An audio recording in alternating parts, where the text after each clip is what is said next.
Hello. ஆமாப்பா, நான் Trump தான் பேசுறேன். ஓ, ஈரானா?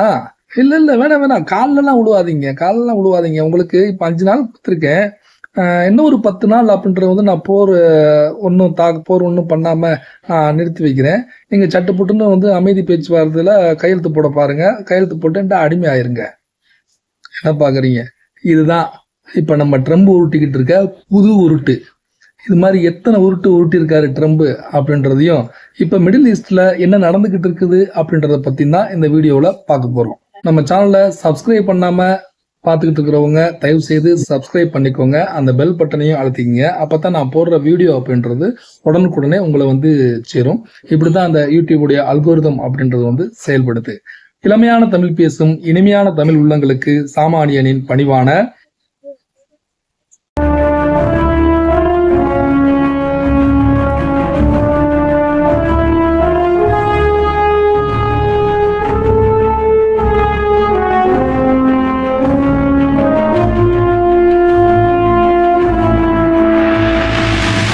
ட்ரம்ப் உருட்டின உருட்டுக்கள் என்னென்ன அப்படின்றத பார்க்கறதுக்கு முன்னாடி இப்ப மிடில் ஈஸ்ட்ல என்ன நடக்குதுன்னு பாத்தீங்கன்னா, முக்கியமா மெயினா போர் மேகம் அப்படின்றது மிடில் ஈஸ்ட தாக்குனது பத்தாம இப்ப கார்மேகம் அப்படின்றது அங்க தாக்கிக்கிட்டு இருக்கு.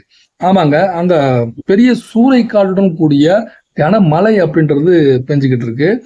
கிட்டத்தட்ட ஒரு வருடத்துல பெய்யக்கூடிய மழை சில மணி நேரங்கள்லயே பெஞ்சிருச்சு அப்படின்னா அப்ப எந்த அளவிலான மழை அங்க பெஞ்சிருக்கணும் அப்படின்றத பாருங்க. அங்க உள்ள மக்கள்லாம் ரொம்ப பாவம். போர் போர்னால ஏற்படக்கூடிய தொல்லைகளை தாங்க மாட்டாம இருக்காங்க. அதோட சேர்த்து இந்த மழையும் சேர்த்து அவங்கள வாட்டி வதைக்குது. சரி, நாம இப்ப ட்ரம்போட உருட்டுக்கு வருவோம். இந்த நம்ம ட்ரம்ப் ஸ்டார்டிங்ல என்ன சொன்னாரு? இந்த பார் ஈரான், உனக்கு நான் 48 மணி நேரம் கெடு விதிக்கிறேன். அந்த 48 மணி நேரத்துக்குள்ளார நீ வந்துட்டு எந்த ஒரு நிபந்தனையும் இல்லாம என்கிட்ட வந்து சரணடைஞ்சிடணும். ஸ்ட்ரைட் ஆஃப் ஆர்மஸ் அடைப்பேன் கிடப்பேன் அப்படின்ற இந்த பேச்சுக்கு இடம் இல்லாம எந்த வித நிபந்தனையும் இருக்கக்கூடாது. என்கிட்ட வந்து நீ சரணடைஞ்சிடணும். இது 48 மணி நேரம் தான் உனக்கு டைம். அதை மிஞ்சிட்ட நீ கெட்ட அப்படின்ற மாதிரி சொல்லியிருந்தாரு. 48 மணி நேரம் அப்படின்னு ஃபர்ஸ்ட் ஒரு உருட்டுனாரு. அதுக்கப்புறம் 48 மணி நேரம் முடியறதுக்கு சில மணி நேரங்களுக்கு முன்னாடியே வந்துட்டு குடுகுடுன்னு ஓடி வந்து இது மாதிரி ஈரான்ல இருந்து எனக்கு ஃபோன் பண்ணிட்டாங்க. அங்க உள்ள பெரிய தலைவர்கள்லாம் பேசினாங்க. என் காலில் விழுந்து கூட கெஞ்சுற அளவுக்கு வந்துட்டாங்க. எப்படியாவது இந்த போர் நிறுத்தத்துக்கு நாங்க சம்மதிக்கிறோம், ஒரு 5 நாள் டைம் கொடுங்க அப்படின்னு சொல்லி கேட்டிருக்காங்க. அதனால நான் அவங்களுக்கு ஒரு 5 நாட்கள் அப்படின்றது வந்துட்டு கொஞ்சம் டைம் கொடுக்குறேன். அதாவது அவங்களுடைய எனர்ஜி செக்டார் மேல எதுவும் அடிக்க மாட்டேன், பவர் கிரிட் மேல எதுவும் தாக்குதல் நடத்த மாட்டோம். நான் அதை இஸ்ரேல்ட்டையும் சொல்லிட்டேன். அவங்க வந்து எனர்ஜி செக்டார்லாம் எதுவும் தாக்க மாட்டாங்க, நீ ஒன்றும் பயப்படாத ஈரான் அப்படின்ற மாதிரி சொல்லி வச்சிருக்கேன். அதனால ஒரு 5 நாள் கெடு அப்படின்றத நான் விதிக்கிறேன் அப்படின்ற மாதிரி அடுத்த ஒரு உருட்டினாரு. இப்ப இந்த 5 நாள் முடியறதுக்குள்ளாரியே திரும்ப வந்து ஒரு பெரிய உருட்டா உருட்டுறாரு. இப்ப 5 நாள்ன்றத 10 நாள் ஆக்கிட்டாரு. ஈரான் அதிகாரிகள்லாம் பெருந்தலைகள்லாம் எனக்கு கால் பண்ணுச்சு. காலிலேயே விழுந்துட்டாங்க. காலையிலே விழுந்து எப்படியாவது எனக்கு ஒரு 7 நாட்கள் மட்டும் டைம் கொடுங்க, இந்த 7 நாட்களுக்குள்ள நாங்க வந்துட்டு போர் நிறுத்த ஒப்பந்தம் அப்படின்ற அளவுக்கு நாங்க வந்துடுறோம் அப்படின்னு சொல்லிட்டாங்க. அதனால இன்னும் ஒரு 10 நாள் அப்படின்றது வந்துட்டு நீ 7 நாள் தான் கேட்ட, நான் உனக்கு 10 நாளே கொடுக்குறேன் அப்படின்னு சொல்லி ரொம்ப பெரிய மனசு பண்ணி அவரு பண்ணிருக்கிறதாக ட்ரம்ப் அவரே சொல்லியிருக்காருங்க. எவ்வளவு பெரிய உருட்டு பாருங்க. உருட்டல் மன்னன்னா அது நம்ம நாட்டாம தாங்க. நம்ம ட்ரம்ப் தான் போர் நிறுத்தத்துக்கு ஈரான் பேசியிருக்காங்க அப்படின்னு சொல்லிட்டு இருக்காரே தவிர ஈரான் டே 1ல இருந்து அவங்க இதை ஏற்கவே இல்லை. எங்களுடைய எந்த அதிகாரியும் அமெரிக்கா கிட்ட ட்ரம்ப் கிட்ட பேசவே இல்லை. ஆனா அவர் யாருக்கிட்ட பேசினாருன்னு தெரியல. ஒருவேளை அவரே தானாகவே பேசிக்கிட்டாரான்னு எங்களுக்கு தெரியாது. நீங்க அவரவே பார்த்து கேட்டுக்கோங்க அப்படின்னு ஈரான் தரப்புல இருந்து சொல்ல ஆரம்பிச்சிட்டாங்க. இதை கேட்ட ட்ரம்ப் என்ன பண்ணாரு அப்படின்னா, அதாவது நான் பாகிஸ்தான்கிட்ட வந்துட்டு ஒரு 15 அம்ச திட்டம்ன்றது மாதிரி 15 நிபந்தனைகளோட வந்துட்டு ஒரு அஜெண்டாவை வந்து நான் கொடுத்துருக்கேன். அதை வந்துட்டு அவங்க பார்த்து படிச்சு அதன்படி தெளிஞ்சு என்கிட்ட வந்து எந்த ஒரு இதுவும் இல்லாம சரணடைஞ்சிடணும் அப்படின்ற மாதிரி நான் அவங்களுக்கு சொல்லியிருக்கேன் அப்படின்னு சொல்லி ட்ரம்ப் ஒரு மறு அறிக்கை விட இதை பார்த்துட்டு ஈரான் வந்துட்டு பாகிஸ்தானுடைய அந்த பாகிஸ்தான் கொண்டு வந்து கொடுத்த அந்த அறிக்கை என்பது எங்களுக்கு கிடைச்சது. இது என்னங்க இது, ஒரு ஒப்பந்தம்ன்றது வந்துட்டு 2 போர் நிறுத்த ஒப்பந்தம் பண்ணணும்னா 2 நாடுகளுக்கும் ஒரு சாதகமான ஒரு நிகழ்வு வர்றது மாதிரி இருக்கணும். இங்க பார்த்தா ஃபுல் அண்ட் ஃபுல்லா அமெரிக்காவுக்கு மட்டுமே சாதகமா இருக்கிறது மாதிரி இருக்கு. அதனால இதை நாங்கள் நிராகரிக்கிறோம் அப்படின்னு ஈரானும் ரொம்ப தெளிவா சொல்லிட்டாங்க. இதற்கு இடையில பாத்தீங்க அப்படின்னா நம்ம இஸ்ரேல் வந்துட்டு ஈரானை வந்துட்டு போர் நிறுத்த ஒப்பந்தம் அப்படின்றதுக்கெல்லாம் அவங்க இடம் கொடுக்கறது மாதிரி தெரியல. இதுதான்டா சாக்குன்னு சொல்லி அட்டின்னு அடிக்கணும். அவங்களுடைய எய்மே வந்துட்டு ஈரான் அப்படின்ற ஒரு நாடு இருக்கக்கூடாது அப்படின்றதுதான் அவங்களுடைய எய்மே.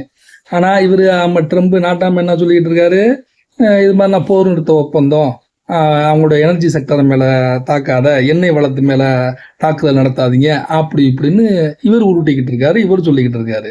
ஏன் இப்படி அமெரிக்கா இப்படி சொல்றாரு அப்படின்னு பாத்தீங்கன்னா, அங்க அமெரிக்காவுடைய நோக்கம் வந்துட்டு அங்க வந்துட்டு இருக்கக்கூடிய எண்ணெய் வளம், அந்த எண்ணெய் வளத்தை அபகரிக்கணும். அதை அபகரிக்கணும் அப்படின்னா அங்க இருக்கக்கூடிய அந்த தலைமை அப்படின்றது வந்து மாறணும். தலைமை மாற்றம், அதாவது அமெரிக்காவுடைய பேச்சை கேட்கக்கூடிய தலைவரை அங்க உருவாக்கணும், அங்க ஒரு பொம்மை தலைவரை வைக்கணும் அப்படின்றதான் அமெரிக்காவுடைய பிளானு.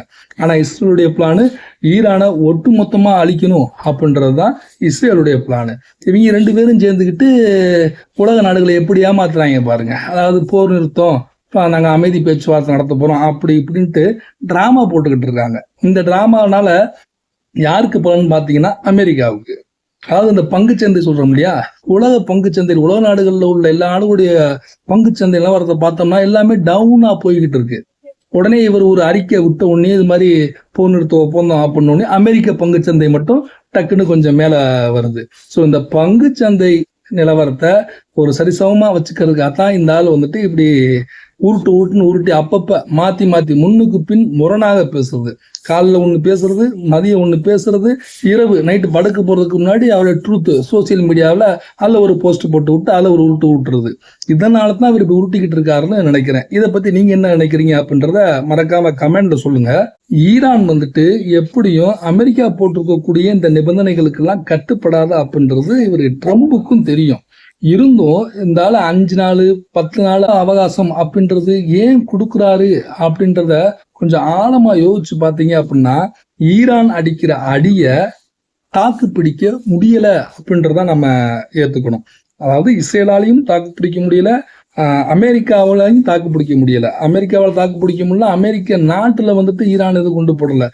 அமெரிக்க தளவாடங்கள் இருக்கக்கூடிய அந்த மிடில் ஈஸ்ட் அப்படின்னு சொல்லக்கூடிய யுஏஇ, சவுதி, குவைத்து, கத்தாரு, பக்ரீனு, இந்த இவங்கள்ட்ட அங்க இருக்கக்கூடிய அந்த ராணுவ தளவாடங்கள்லாம் அடிக்கிறாங்கல்ல.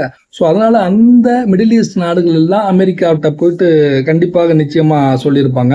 ஸோ அதனால தான் அந்த தாக்குதலை கொஞ்சம் மட்டுப்படுத்துறதுக்காகவும் அதே நேரத்துல இந்த 10-15 நாள் கேப் கிடைச்சது அப்படின்னா சுத்தி ஈரானை சுற்றி வளைப்பதற்கு உண்டான பிளானா கூட இருக்கலாம். இவங்களுடைய அந்த ஏர்ஃபோர்ஸ், இவங்களுடைய அந்த நேவி, அவங்களுடைய தரைப்படை எல்லாத்தையுமே ஒரே நேரத்துல அட்டாக் நடத்தலாம் ஈரான் மேல அப்படின்ற மாதிரி பிளானா கூட இருக்கலாம். அப்படி ஒரே நேரத்துல அட்டாக் நடத்தி அந்த ஹார்முஸ் பகுதியை, அந்த ஹார்முஸ் ஜலசந்தி இருக்கு பார்த்தீங்களா, அந்த பகுதியை நாம கைவசம் பிடிச்சிட்டோம் அப்படின்னா வந்துட்டு ஈரானால ஒண்ணுமே பண்ண முடியாது, ஈரான் கண்டிப்பாக அடங்கி போயிடும் அப்படின்ற பிளானா கூட இருக்கலாம் அப்படின்ற மாதிரியான ஒரு சந்தேகங்களும் ஒரு கான்ஸ்பிரசி தியரியும் ஓடிக்கிட்டு தான் இருக்கு. இப்படி அந்த ஹார்முஸ் பகுதியை பிடிக்கிறதுக்கு அமெரிக்கா இது மாதிரி பிளான் பண்ணிருக்கு அப்படின்ட்டு ஈரானுக்கு தெரிஞ்சதுன்னு வச்சுங்களேன், அவங்க சும்மா இருக்க மாட்டாங்க. நம்ம செங்கடல் பக்கத்துல அந்த ஏமன் அப்படின்ற நாட்டை ஒட்டி ஹார்முஸ் மாதிரியே இருக்கக்கூடிய ஒரு ஜலசந்தி பல் அல் முண்டீப் அப்படின்ற ஒரு ஜலசந்தி இருக்கு இல்லைங்களா, அந்த ஜலசந்தி வழியாக பார்த்தீங்கன்னா ஒரு உலக நாடுகளுக்கு தேவையான 12% எண்ணெய் போக்குவரத்து அந்த ஜலசந்தி வழியாத்தான் நடந்துகிட்டு இருக்கு. ஸோ இவங்க ஏமன்ல இருக்கக்கூடிய அந்த ஹவுதிஸ் இருக்காங்க இல்லையா, அவங்கள பயன்படுத்தி அந்த ஜலசந்தியை முற்றுகையிடுவதற்கு பிளான் பண்ணாலும் பண்ணுவாங்க. நிச்சயமாக ஈரான்கிட்ட அந்த ஒரு பிளான் நிச்சயமாக இருக்கு. ஒரு பேக்கப் பிளான் ஒன்று வச்சிருப்பாங்களே. ஹார்முஸை வந்துட்டு ஒரு நேரத்தில் அட்டாக் பண்ணி அவங்க வசப்படுத்த முயற்சி பண்ணாங்க, ஆனா அவங்க விட மாட்டாங்க. ஈரான் கைவசம் இருந்து ஹார்மூஸை கைப்பற்றுன்றது அவ்வளவு சாதாரண எளிதான விஷயம் இல்லை. சப்போஸ் அந்த மாதிரியான ஒரு சூழ்நிலை வந்தாலும் இவங்க வந்துட்டு ஒரு பேக்கப்புக்கு பிளான் பியா நிச்சயமா இதை கூட வச்சுக்கிறதுக்கு சான்ஸ் இருக்கு. என்னதான் இந்த போர் நிறுத்த ஒப்பந்தத்துக்காக 5 நாள் கெடு 10 நாள் கெடு அப்படின்றதெல்லாம் இங்கிட்ட அமெரிக்கா கெடு விதிச்சுக்கிட்டே இருந்தாலும் அந்த பக்கம் இஸ்ரேல் இருக்கு பாத்தீங்களா, அவங்க மட்டும் பிளான் பண்ணி ஈரானிய தலைவர்களை தூக்குறதுல வந்துட்டு மிக ரொம்ப தெளிவா இருக்காங்க. பக்காவா ஸ்கெட்ச் போட்டு 1 by 1 இருக்கக்கூடிய ஈரானுடைய முக்கியமான தலைவர்கள் எல்லாம் அவங்க தூக்கிக்கிட்டே இருக்காங்க.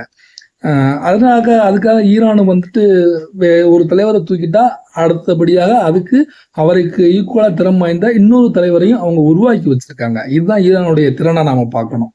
இதை வச்சு கூட அமெரிக்காவுடைய அதிபர் நம்ம ட்ரம்ப், அமெரிக்காவுடைய அதிபர் அவர் என்ன சொல்றாருன்னா, ஈரானுடைய அந்த உச்ச தலைவர் பதவியை வந்துட்டு என்னைய வைக்க சொல்றாங்க, என்னைய வைக்கிறதுக்கு எனக்கு ஏகப்பட்ட வேலை கிடக்குப்பா, இதுல இந்த வேலைலாம் பார்க்க முடியாது அப்படின்ற மாதிரி சொல்லிட்டேன் அப்படின்ட்டு அந்த ஆள் ஜோக் அடிச்சுக்கிட்டு தெரியுறாருங்க. நக்கலை பார்த்தீங்களா? இதற்கு இடையில வந்துட்டு அந்த நேட்டோ அமைப்பு, நேட்டோ நாடுகள்ல முக்கியமான நாடு அமெரிக்கா தான் வந்து நேட்டோ நாடுகளுக்கு ஃபண்ட் அப்படின்றத கொடுத்து அந்த அமைப்பை வழி நடத்திக்கிட்டு வர்றாங்க. இப்படி இந்த மாதிரி சூழ்நிலையில அந்த ஹார்மூஸ் ஜலசந்தி வந்துட்டு அமெரிக்காவுக்கு மட்டும் தேவை கிடையாது, உலக நாடுகள் எல்லாத்துக்குமே தேவைதான். அதனால உலக நாடுகள் எல்லாமே வந்துட்டு ஈரானை எதிர்த்து போர் புரிய வரணும், ஒன்று சேரணும் அப்படின்னு சொல்லி நேட்டோ அமைப்பை பார்த்து நம்ம ட்ரம்ப் கூப்பிட்டாரு இல்லைங்களா. அது கூட நேட்டோலாம் யாரும் இல்லப்பா, இது வந்துட்டு உன்னுடைய போர், அதாவது இஸ்ரேலுக்கு உண்டான போர், அதை நீங்க பாத்துக்குங்க, இதுல வந்து நாங்க வரமாட்டோம் அப்படின்ற மாதிரி சொல்லிட்டாங்க. நேட்டோ எப்ப அப்படி சொன்னாங்களோ அதுல இருந்து நேட்டோ அமைப்பு மேல கடும் கோபத்துல இருக்காரு நம்ம நாட்டாம. இனிமேல் உங்களுக்கு நான் ஃபண்டு எப்படி கொடுக்குறேன்னு பாருங்க, உங்களோட நேட்டோ அமைப்புகள் வந்துட்டு ஒரு மோசமான நிலையை நோக்கி ஒரு மோசமான பாதையில போய்கிட்டு இருக்கு அப்படின்ற மாதிரியான வார்த்தைகள்லாம் விட ஆரம்பிச்சிட்டாருங்க. அதாவது நேட்டோ நாடுகள் செஞ்ச துரோகத்தை இன்னைக்கு இல்ல என்னைக்குமே நான் மறக்க மாட்டேன் அப்படின்ற மாதிரிலாம் மனுஷன் சொல்லியிருக்காருன்னா பாருங்களேன். ஈரானை பொறுத்த வரைக்கும் ஃபைனலா தெளிவா ஒன்று சொல்லிட்டாங்க, எந்த அமெரிக்காவோ யாரோ எங்கள்கிட்ட வந்துட்டு போர் நிறுத்த ஒப்பந்தம் அப்படின்ற பத்தில யாரும் எங்கள்கிட்ட பேசல, நாங்களும் யாருக்கிட்டையும் பேசல. நாங்க போர் நிறுத்தம் செய்யணும் அப்படின்னா உலக நாடுகள் அனைத்தும் சேர்ந்து இந்த ஹார்மூஸ் ஜலசந்தி இருக்கு பாத்தீங்களா, அது வந்து ஈரானுக்கு சொந்தமானது அப்படின்றத வந்து உறுதிப்படுத்தணும். அது மட்டும் இல்லாம எங்களை போட்டு இந்த அடி அடிச்சிருக்கீங்க, கிட்டத்தட்ட 70% மேல உள்ள எங்களோட இன்ஃப்ராஸ்ட்ரக்சர் எல்லாமே காலி பண்ணிட்டீங்க, எங்கள்கிட்ட இனி இழக்கிறதுக்கு எதுவுமே இல்லை, நாங்க எதுக்கு போர் நிறுத்தம் பண்ணணும், அப்படி நாங்க பண்ணணும் அப்படின்னா எங்களுக்கு ஏற்பட்ட அந்த நஷ்டங்களுக்கெல்லாம் நஷ்ட ஈடு கொடுங்க. இந்த நஷ்ட ஈடை அமெரிக்கா கொடுத்துச்சுன்னா நாங்க போர் நிறுத்தத்துக்கு சம்மதிக்கிறோம் அப்படின்ற மாதிரி ஒரு உறுதியான நிலைப்பாடை ஈரான் எடுத்திருக்காங்க. ஆனா இதுக்கெல்லாம் வந்துட்டு அமெரிக்க அதிபர் ட்ரம்ப் கட்டுப்படுவாரா அப்படின்றது வந்துட்டு கேள்விக்குறிதான். கட்டுப்பட மாட்டாரு, அதுதான் உண்மை. இப்படிப்பட்ட இந்த சூழ்நிலையில நிச்சயமா பாதிக்கப்படுறது உலக நாடுகளில் வாழக்கூடிய மனித இனம், மக்கள் இனம் மட்டுமே. இதனால அங்க இஸ்ரேல்ல உள்ள மக்களும் ரொம்ப பாதிப்படைஞ்சிருக்காங்க, ஈரான்ல உள்ள மக்களும் பாதிப்படைஞ்சிருக்காங்க. இந்த எண்ணெய் மற்றும் கேஸ் போக்குவரத்து இல்லாதனால உலக நாடுகள்ல இருக்கக்கூடிய மக்களும் பாதிப்படைஞ்சிருக்காங்க. ஒரு போர் அப்படின்னு வந்துச்சு அப்படின்னா 2 நாடுகளுக்கு இடையே தான் சண்டை, அதாவது அவங்களுடைய தலைமைகளுக்கு தான் சண்டை. ஆனா அதுக்காக அப்பாவி மக்கள் என்ன செய்வாங்க? இவங்களுடைய சண்டை போக்குகள் எல்லாமே வந்துட்டு பாதிக்கப்படுறது யாருன்னா அப்பாவி மக்கள் தான். இதை பத்தி நீங்க என்ன நினைக்கிறீங்க அப்படின்ற உங்களுடைய கருத்துக்கள் என்பது வரவேற்கப்படுகிறது. வீடியோ பிடிச்சிருந்துச்சு அப்படின்னா லைக் பண்ணுங்க, ஷேர் பண்ணுங்க, கமெண்ட் பண்ணுங்க, நிச்சயமா சப்ஸ்கிரைப் பண்ணுங்க. இது போன்ற ஒரு அடுத்த வீடியோவில் மீண்டும் சந்திப்போம். நன்றி.